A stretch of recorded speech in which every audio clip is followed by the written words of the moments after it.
Okay, so here we are, and I think this is the first video you have for Tuesday. I've been making videos all day, so trying to get just a little bit ahead. This is your Tuesday sheet. It shows a snowman on there, and you are practicing letters with long strokes. That's why they have all of these up here, and you could trace those if you need to. I don't think you really need to. You're pretty good at it. Watch your B's. Don't get the hook very far from the stick, so you just want to be careful about that. And you want to be careful on your K's. Tuck it up, circle, tuck it up, and then come out. So just work on that carefully. And for your phonics on Tuesday, it looks like this. It's the back side of your Monday page. And it says match the clue word with its sound. So it gives you 6 different words, and you've got to match it to the sounds it makes, such as E in baby makes a long E sound. So you're going to draw a line from E in baby down to that. And then it says write 2 words for each sound. So the first one is in city. So what do we call that? Yes, we call it a soft C. So you're going to have a C in front of what? E, I, or Y. And then the same with giant, it's a soft G.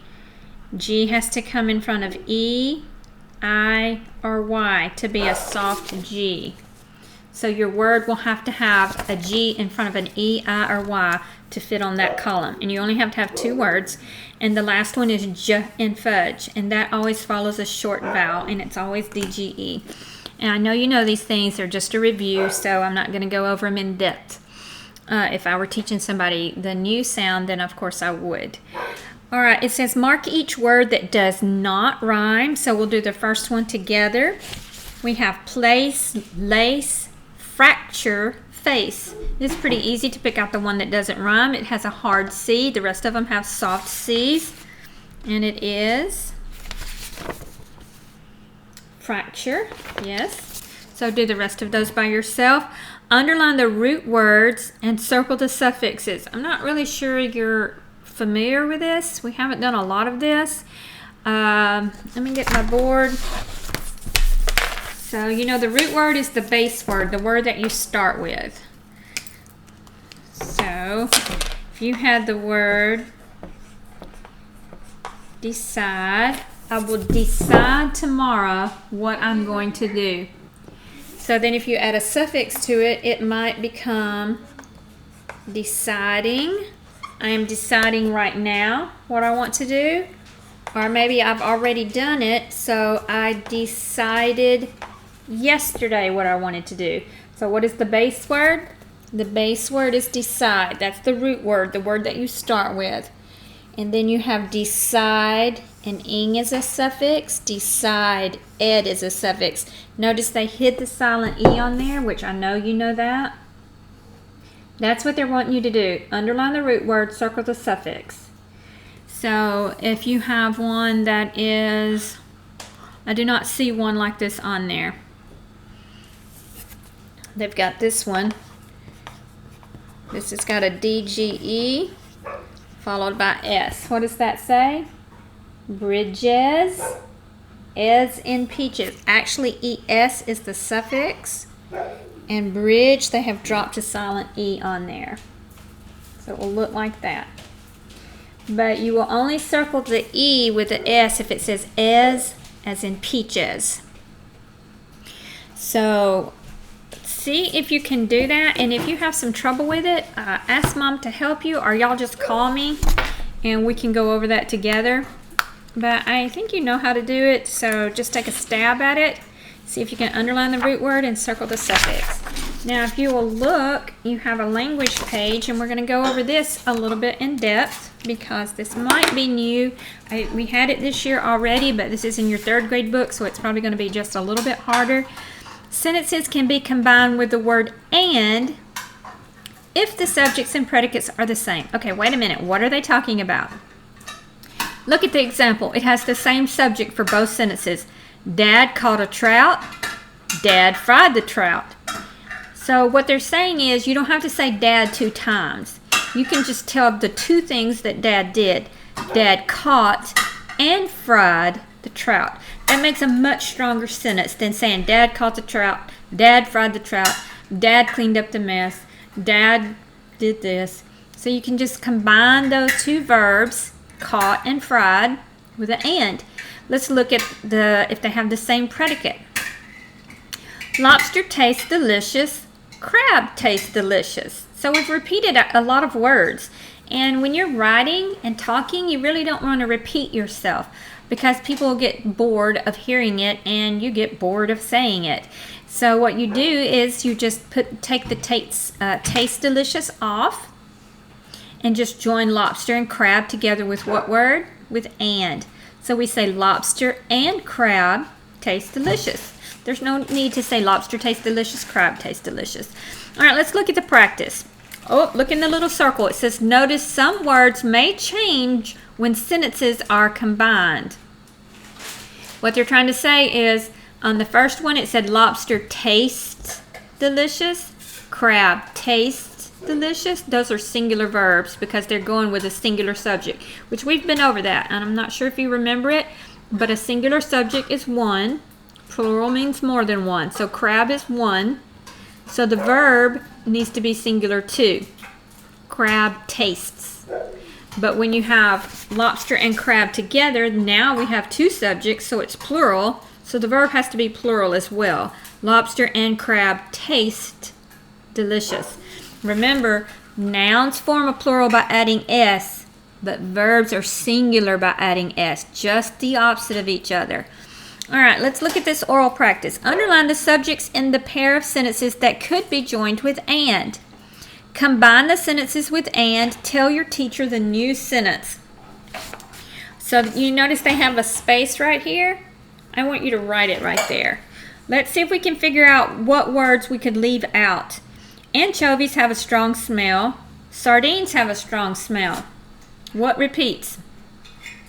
Have a strong smell. So what I'm going to do is I'm just going to draw a line through the bottom one because I don't need to say it twice. What can I do? You write it and I'll write it.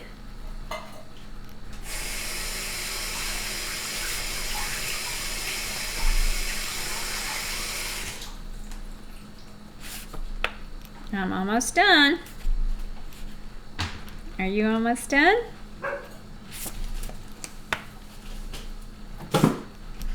Alright, here's mine. Anchovies and sardines have a strong smell. There we combine two subjects with and we just use the verb one time. Alright, let's look at the next one. Underline the predicates in the pair of sentences that could be joined with and. Combine the sentences with and. Tell your teacher. I want you to write it right here. Right there in the space. Okay, where I have the star. It says, Mom bought some oysters. Mom steamed some oysters. So what two things did Mom do? We don't have to say Mom two times. But she did two things. Mom. Write it down. I'm writing it down.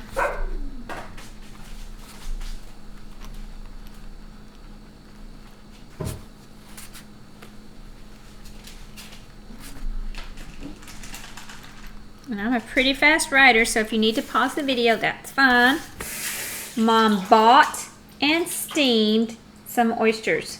So she did two things to the oysters. And so we can just join that with and it will make a stronger sentence. Combine each pair of sentences by using the word and. Write your new sentences. All right, I want you to do this. Clams have shells. Oysters have shells. So they're starting out really easy, but it's to get the point across, and then they'll give you some harder ones.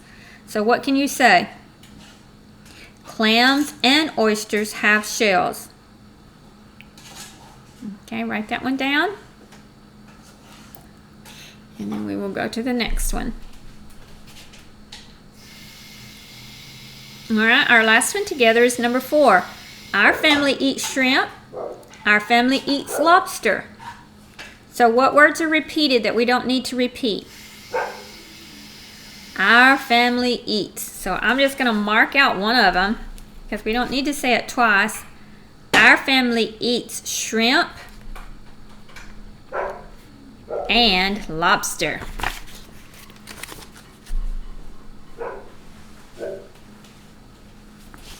There you go. So let's look at the back page. So when you're writing those nonfiction stories for Miss Amy, or the fiction ones, or the narratives, or the opinions, use this, because this will help you have stronger sentences. Don't just repeat the same things. Combine it with and.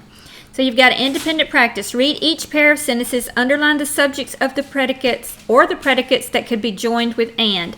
So in this one, you just have to underline the ones that you could combine. So we'll do the first one together and then you can continue on. Baked salmon tastes delicious. Fried trout tastes delicious. So what I see is the same thing on both of these is taste delicious. So I just have to say it one time. Baked salmon and fried trout taste delicious. So all they want you to do is underline the ones that repeat. Okay? So do the rest of that. Then you've got to combine the sentences just like we did. You have to leave out the words that repeat and join either the subjects or the predicates with and. Remember, the subject tells you who or what the sentence is about. What does the predicate tell you? What's going on? Look at apply and write. Write a pair of sentences. Combine the subjects or predicates to make one sentence. Write your sentence below. Okay, I don't want you to do that because that's ridiculous. I don't need you to learn how to write a bad sentence. So see if you can write a good sentence only that has a subject joined by and or a predicate joined by and.